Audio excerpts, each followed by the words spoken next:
Hello, Culture Matters podcast. I'm so excited to introduce you to our guest.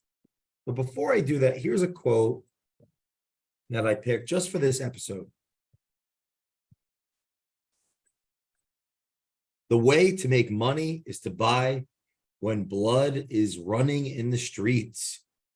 John D. Rockefeller. Oh boy, my dear friend, family member of the Culture Matters family, the one and only Eddy Perez is back, founder of EPM. I had to pick this quote for a bunch of reasons, but before we get going, thanks for coming on.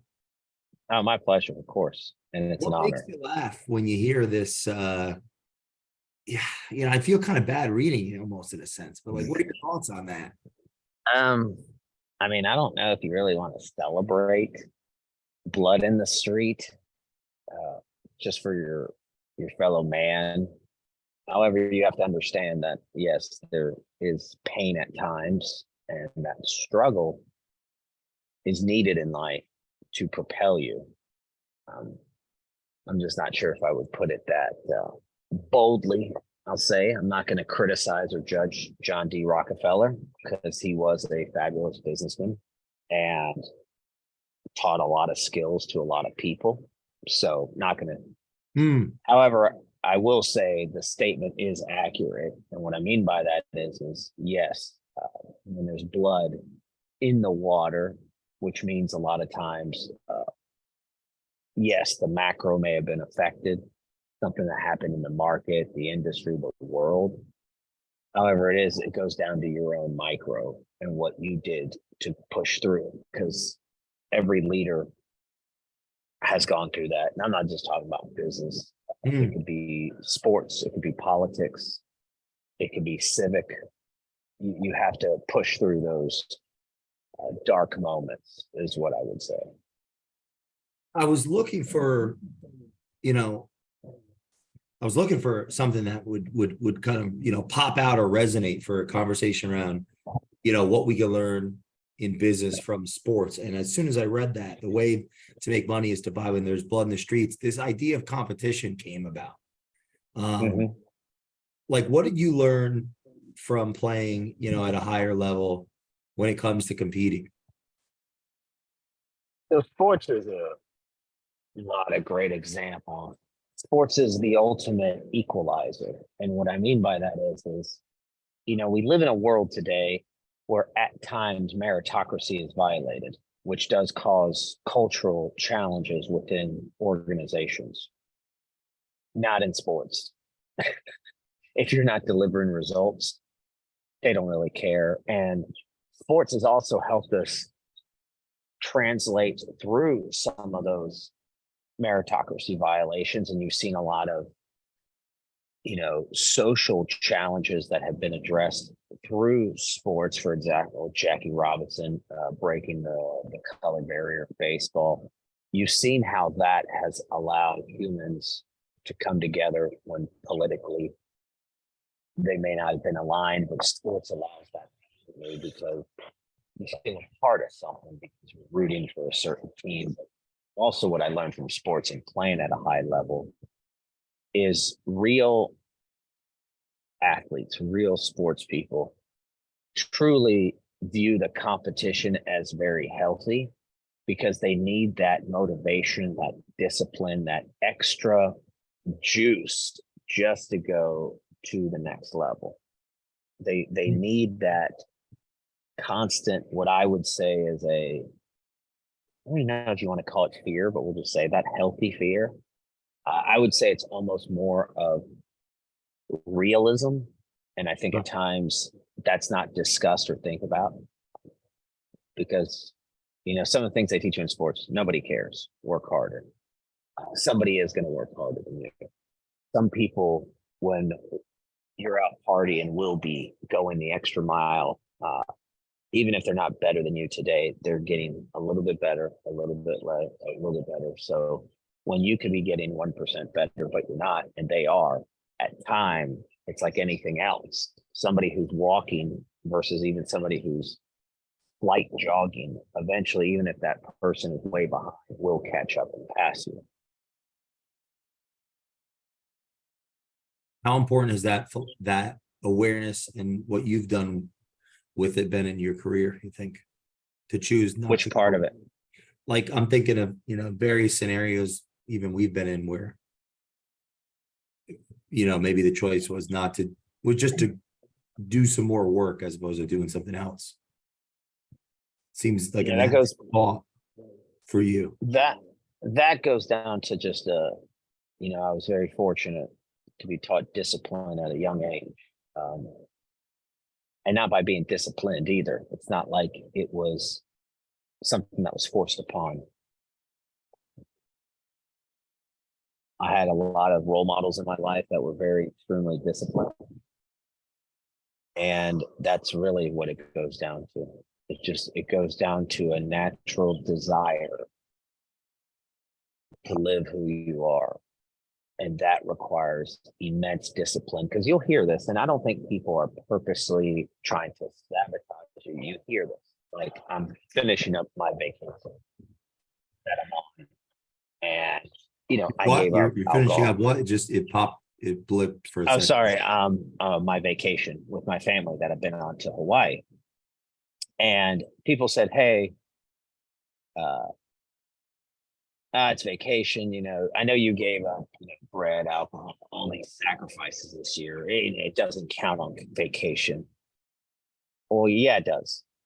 That shouldn't deter you just because of that. Now, I hear why people say that. And it's, I think, at times because of good old age peer pressure. Somebody in their family, somebody in their friends, somebody in their network will just say, is like, oh, it's okay. You need to live a little. That's kind of what is always the, good intentions. Now, that's a quote that I like. Whoever said that, good intentions is a very, very astute, sound, aware individual. Because is it that one act? No. But as we know, one of the greatest advertisements out there, Lay's potato chips, you just can't have one.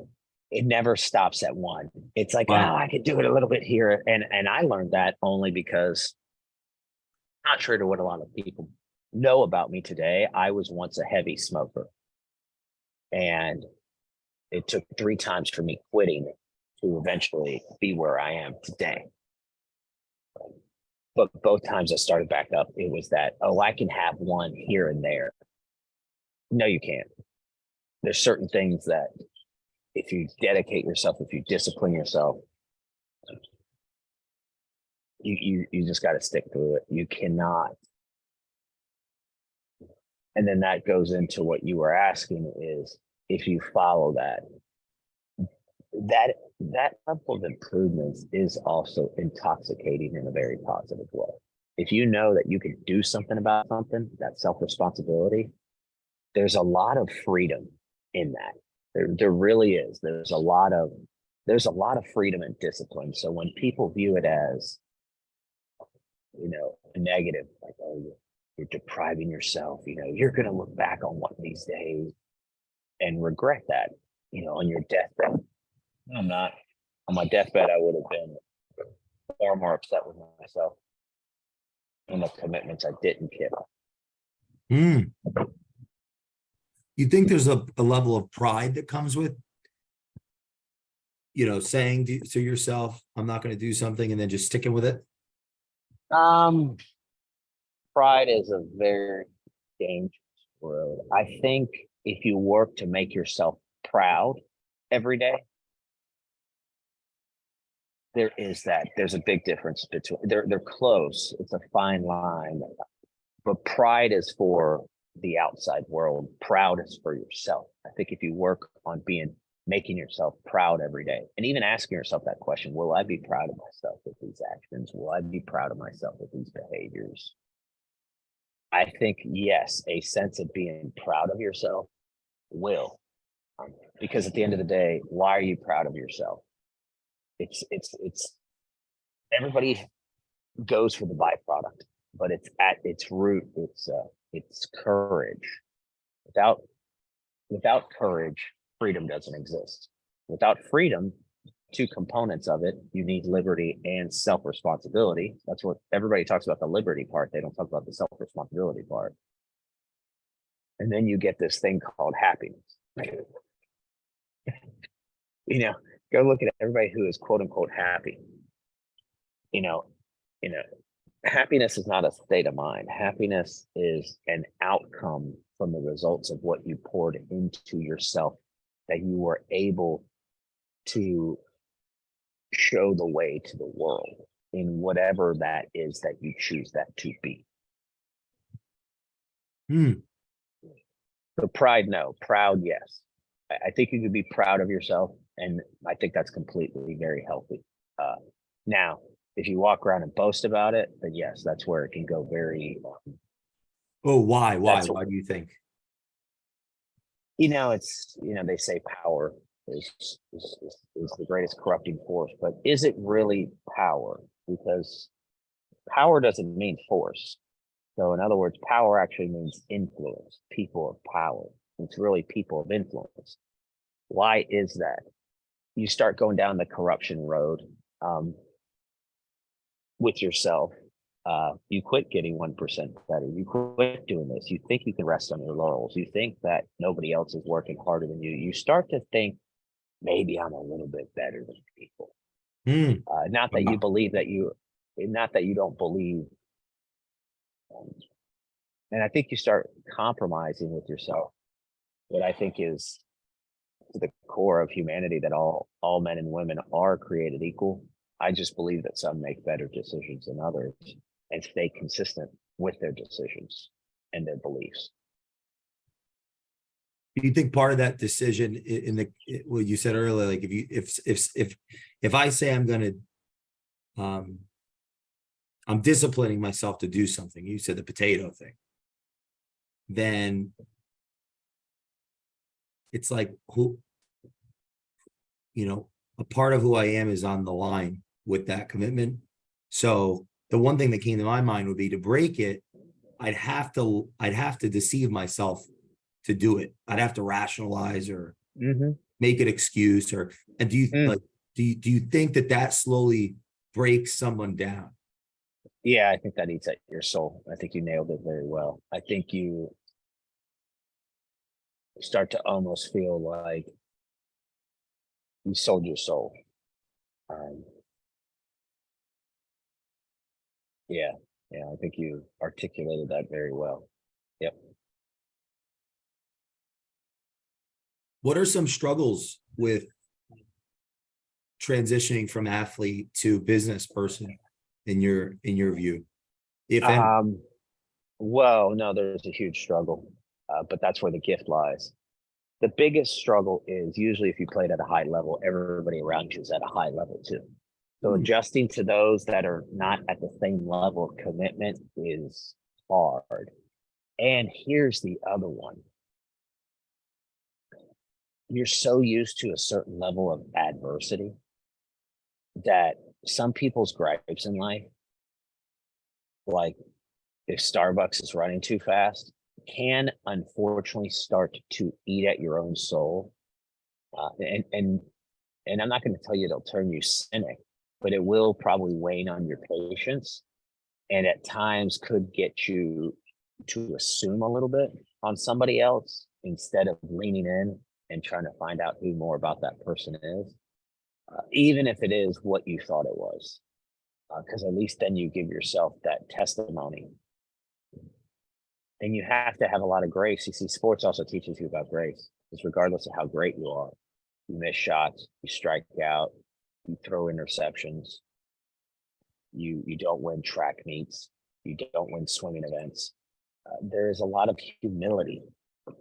Sports is dosed in humility.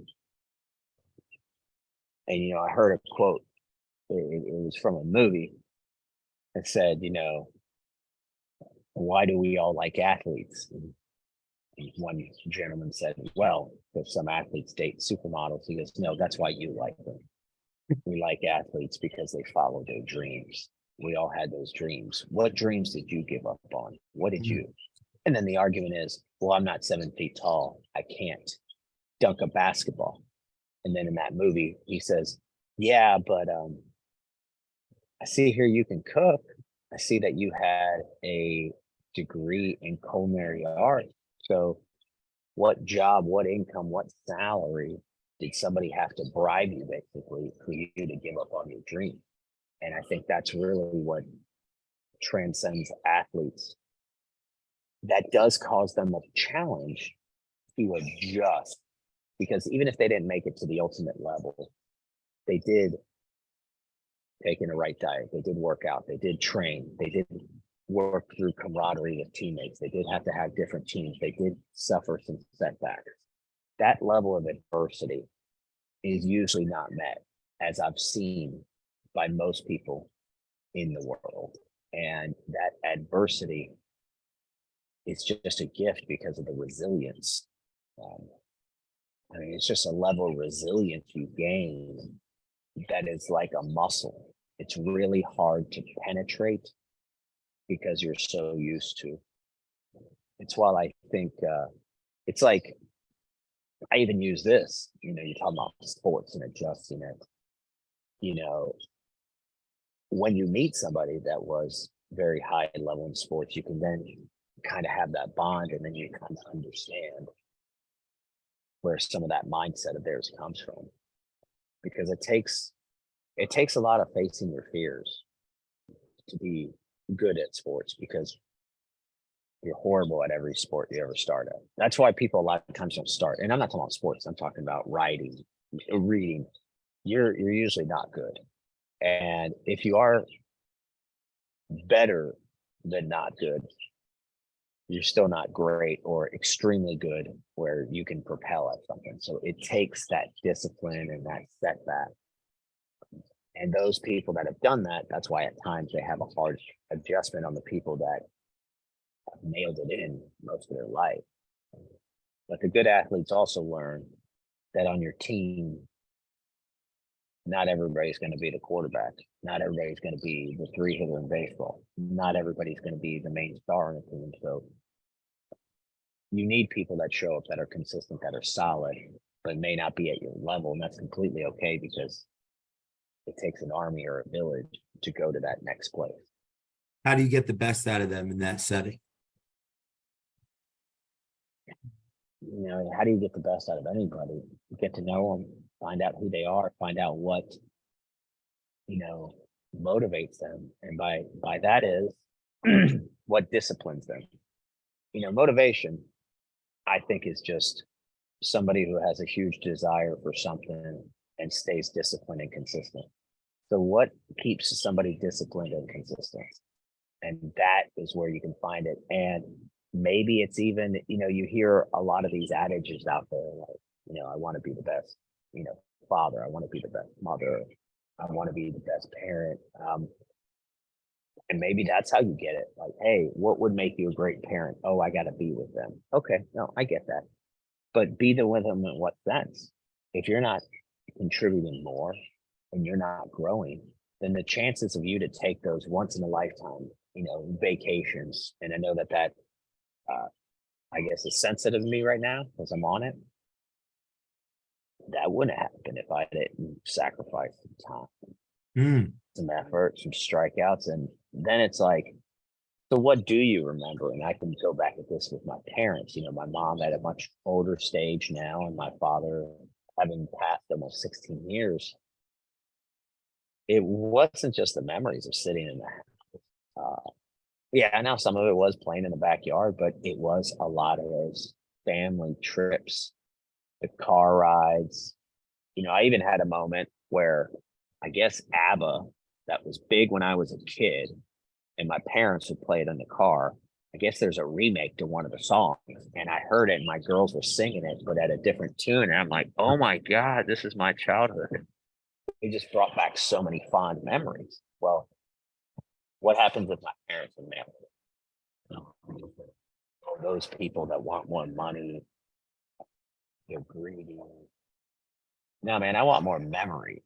And sadly, yes, there are memories that don't cost anything, but most memories do cost. That's just a fact.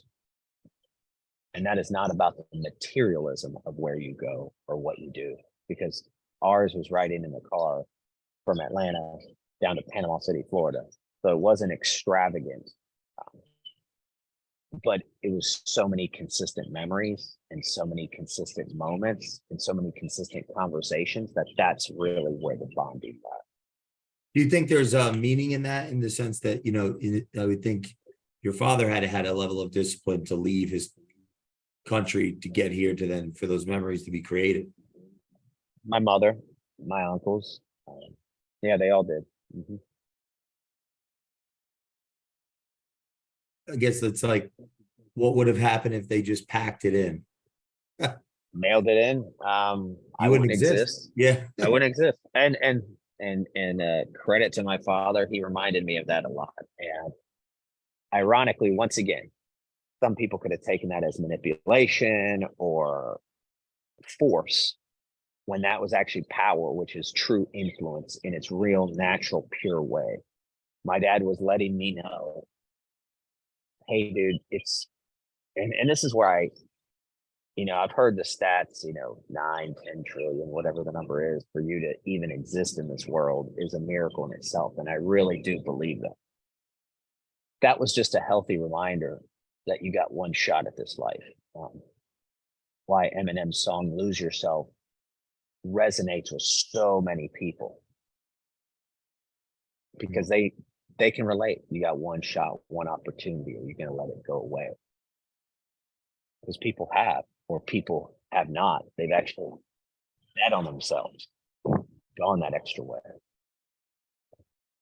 But to bring it back, sports is a very great equalizer. It's a great teacher of meritocracy. You see, it's ironic. You see it in sports. You wish politics would move this way. If people aren't cutting it, everybody's like, no, they got to go. We got to win. We got to get better. Or even if they are talented and they do deliver results, no, they're a bad fit. They're a culture challenge. They are a cancer. They're too much self-absorbed. We can't have them in this environment. They need to go to another environment. And the good thing about that is it's a graduation for both, because they're going into another environment that they may even perform better at. It may not be as self-absorbed. You're seeing it in sports today. There was always a lot of perfect example that happened this week. There was always a huge belief that Aaron Rodgers, the Super Bowl winning quarterback of the Packers that now was traded to New York Jets, was a little bit of a prima donna, self-absorbed. There's rumors out there teammates didn't get along with him. Gets traded. I don't know if that's right or wrong. I don't know if that's accurate. Who really knows? You're not really in those rooms, so it's really hard outside of what you hear from reporters, and you can put it together. But let's just say it was accurate. Let's just say that Aaron Rodgers was this person that people say was. Well, he went to this other team. He just took the biggest pay cut in history so that other people, he can get better people around. And he even said, I plan on being here at least 2 years, hopefully longer, because he said Tom Brady set the parameter that you could play to your mid-40s, and he's 39. So he's pretty much hinting he wants to play 4 or 5 more years. And he learned that lesson also from Tom Brady, because when Tom Brady, a lot of people don't know, was having struggling getting to his 4th Super Bowl win after early success. And this happens a lot in business, and this is where sports is very. He went down to $1 million a year pay cut because he said, I wanted to win. I've already been paid twice. Some of my guys haven't been paid more. And if you miraculously think that's why they then went on to win 3 out of the next 4 and pretty much go to the Final 4 every year, come on. That's a level of leadership that will inspire, not motivate, inspire the right folks, because then they're like, wow, this dude. Do you think that means the person really believes in what they're saying they're going to do, or like, does that shows they really believe? Yeah. In themselves, when you put it like that, what they're doing in the organization and the people that are around them and the people that they want to bring to the table. Yeah, I would say that. Yeah. I would definitely say that is a certain sacrifice that they are living with themselves for the betterment of others. I would definitely agree with that. Yeah, I wonder if they would have even succeeded had they not dropped so low. There's a gift. There's a real gift in that struggle of the fall and having to remake yourself and rethink yourself. There's a lot of unlearning to relearn that does give you a monster competitive advantage. I mean, there's a lot. I mean, you see it all the time. In every journey, you see a fall from grace or a moment that things didn't go the way you wanted it. And then in the end, it goes down to action. What are you going to do about it? You can sit there and whine. However, is that going to make you proud of yourself, to go back to what we talked about? Is that going to make you 1% better? Or does it take that discipline and consistency to really get you back? And I'll tell you, there's also a lot of gift in being more minimalistic. I don't even know if that's a word or Yeah, that is made the it up. movement now. You hear people. There is a lot to be said about not needing certain things. Like there really is. There's a great book that I read this year, The Comfort Crisis. Most of the comforts that we cling to, that we act like we can't live without, did not exist 100 years ago. So, or especially somebody my age, my parents are not of that age, but they're approaching it. However, my grandparents, absolutely, and God rest all their souls that passed. But my grandparents and parents, and even myself, if I look back, I didn't grow up with this communication device that you and I are using to film a video on while I'm on a porch about to leave Hawaii in a few hours. Yeah, I think I actually heard that the average American today has better healthcare than John D. Rockefeller did all back way then. Of course they did. We're more advanced. All we do is get a little bit better as a society from a knowledge base and from a capability, of course.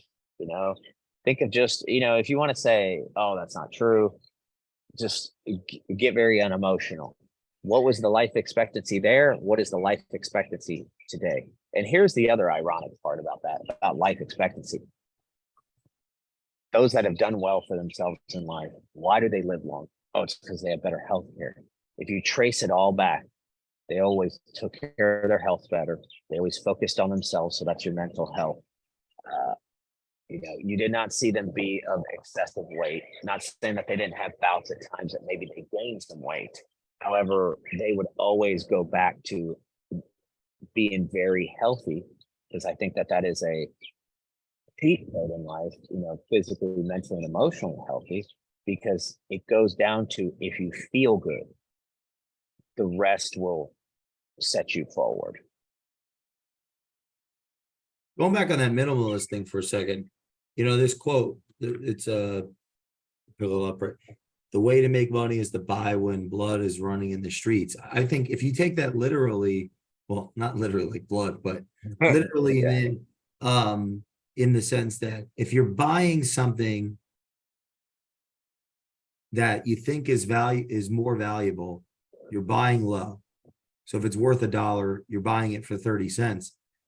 In that moment, when you buy it, mark to market, it's worth 30 cents or less even. So in that moment, you got your hands dirty in a sense, right? Blood is on you too. You got to get in the streets and get blood on you. I mean, maybe I don't want to do that. Maybe I don't want to get my hands dirty because I don't have, I could just not do anything. I'm curious what you think of that idea. Well, there's a lot to be said about the person that goes to what, I'm a bottom up leader mentality. So I'm not going to say go to the ground. I say you go up to where your everyday associates are. There is something to be said when you go to that level. And that's essentially, when we bring back sports, what Aaron Rodgers did. He took a monster pay cut. Now, I know the argument is, well, he didn't take that big of a pay cut. He's still making X. Okay, if you want to argue that, but if you know anything about the sport, Had he not done that, he would have significantly crippled the team the next year. He reworked the contract. It was money that was owed to him, that was agreed upon, that everybody knew was coming. So for him to have that sacrifice does demonstrate that he's willing to go to the highest level of sacrifice for his other associates so that they can do something special. That's a lot of the intangibles. You can't really put a, as they say, a price tag on it, and you just can't, because you don't know what's going through some people's head, but that's like, man, dude, this is this guy who's this big of a deal. We traded him. We knew what we were getting. Man, look at what he did. Then there's just an immense respect. Wow, he actually cared for me. Wow. He wanted me, and wow, he's been paid, so he wants me and my other guys to get paid. This may be my only shot. Wow. Because, it may be that certain positions in sports play a much lower time frame than others. So sometimes, you're seeing in sports today, in football in particular, running backs wanting a little bit more money because their careers are so much shorter and people pretty much trade them out. Some of those guys get one major contract. Aaron Rodgers is like on his fifth one, fourth one, whatever.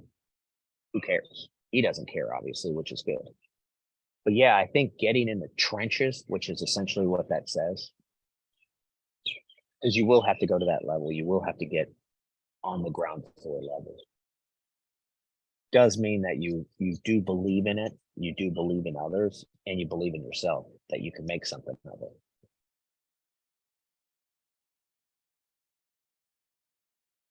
Is there any other way to prove that someone can believe?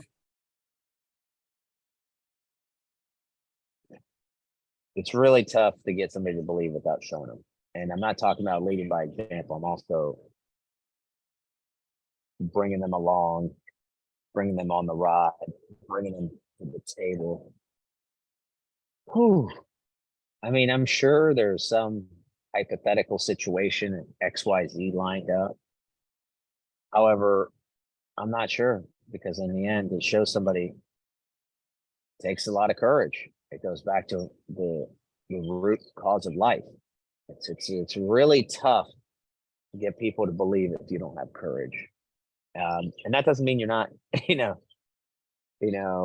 Maybe power's in the Still plug- visual, it's in the sacrifice. Force is in the word and without it. and making somebody do something against their will. There's a big difference, where they, power is really influence. And when somebody's like, oh, that's a person of power, they could say that it's negative. Sure, it's negative if it's toxic, like anything. But what I'm saying is it's no longer power. It's transformed to, you have a lot of force. You have a lot of strength to use force. That is not strength to use power like Gandhi, not Rockefeller, sorry, Gandhi, Mandela, MLK, Lincoln, even to, my Cuban community, Jose Marti. There are just, that's true.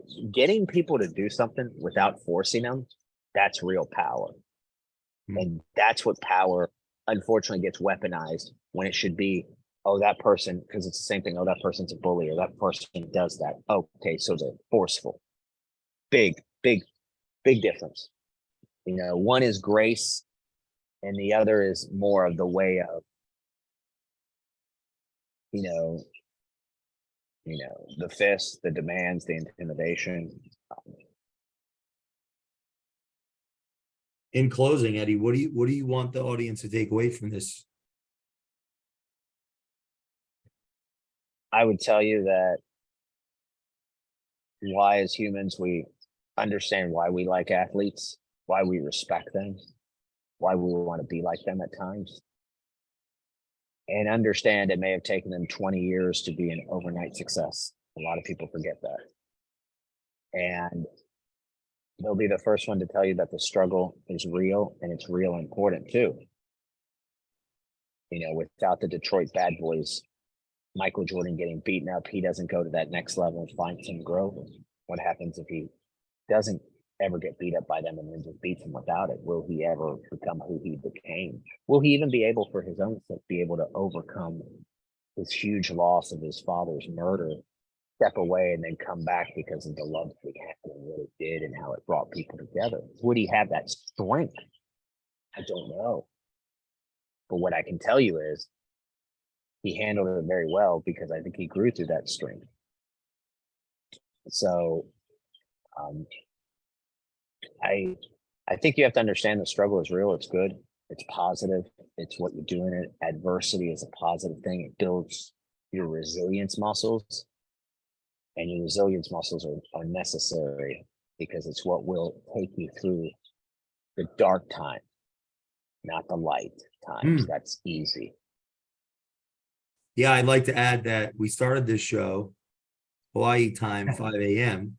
in the dark. If you're not watching this, I couldn't see Eddy because it was pitch black. And now we're wrapped up. And now I can see him, the sun's out. And I think there's something to be said about that. Like, who the heck does a podcast at 5 a.m. on a Saturday? So in that, we will see you all in the next time on the Culture Matters podcast. And remember, according to Rockefeller, the way to make money is to die when blood is running in the streets.